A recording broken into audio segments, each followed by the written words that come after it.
সরকার বদলায়, এমপি বদলায়, শাসক বদলায়, কিন্তু মানিকগঞ্জের চরাঞ্চলের মানুষের ভাগ্য যেন বছরের পর বছর একই জায়গায় দাঁড়িয়ে আছে।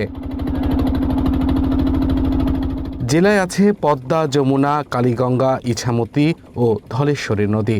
এসব নদীর ভাঙনে প্রতি বছর হাজারো মানুষ নিঃস্ব হচ্ছেন। টেকসই নদী শাসন ও স্থায়ী বাঁধ তৈরির মাধ্যমে জীবনের নিশ্চয়তা চান এসব এলাকার মানুষ।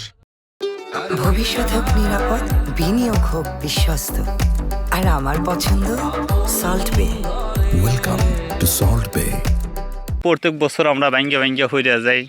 আমাদের তো বড় সমস্যা হলে যে আমাদের নদী শাসন, এইটাই আমাদের বড় সমস্যা। তাদের কাছে আমার দেশের শান্তি চাই, হয়তো নদী ভাঙ্গন লোক আমরা, আমাদের এই জায়গাটা একটু বানিয়ে দিলে আমাদের যথেষ্ট। আমরা কি কাছে 200 চাউলের জন্য যাবো না, বা একটা জিনিসের জন্য যাবো না। আল্লাহ আমাদের যা খায় হাজার শুকরিয়া। ভাঙলে মনে করেন যে ঈদ যায় খুব, আসলে তো আমাকে নদীর কোনো বান দিয়ে দেয় না।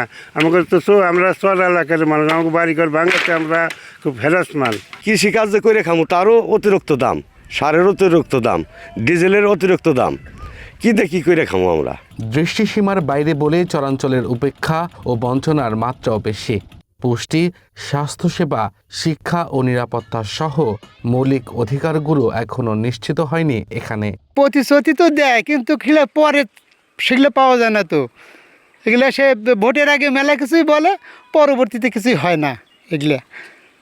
এখন এই যে ইলেকশন আইছে, কতজন কত কথা বলতেছে, এই এটা করে দেব, ওটা করে দেব, রাস্তাঘাট করে দেব।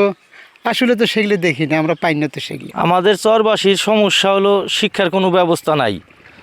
যা আছে সাংফিং, ওইটা কোনো শিক্ষার মধ্যে পড়ে না। আর চিকিৎসা তো নাইকেই, মানে কোনো ডাক্তারও নাই ভালো, আর কোনো হসপিটালও নাই, কোনো ক্লিনিকও নাই। ভোটারদের অভিযোগ, নির্বাচনের সময় প্রার্থীরা অনেক কিছু করার প্রতিশ্রুতি দেন, কিন্তু নির্বাচনের পর কিছুই পান না, কেউ খবরও নেয় না। আগে যারা যে কথা দিছে কিন্তু আসলে তো কাজ করে নাই, তো তারা খালি ওই কথাই দিয়ে গেছে।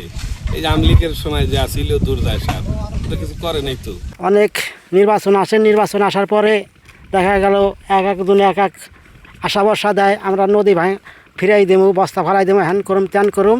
দেখা গেল নদীতে নির্বাচন শেষ হয়ে গেলে আর তাকে খবর হয় না। তবুও ত্রয়োদশ জাতীয় সংসদ নির্বাচনকে সামনে রেখে আবারও স্বপ্ন দেখছেন তারা।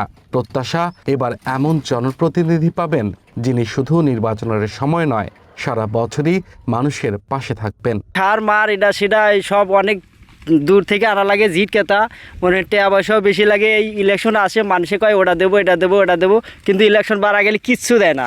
মনে করেন আমরা সমস্যার মধ্যে আছি আর কি। যদি ডিজেলটা পাই আর সারটা পাই, আমরা কৃষক বেঁচে থাকতে পারি। অতিরিক্ত দাম, ওই 1050টা সরকারি রেট, কিনবার গেলে 1700, 1500, 2000, 2500, তাও পাই না।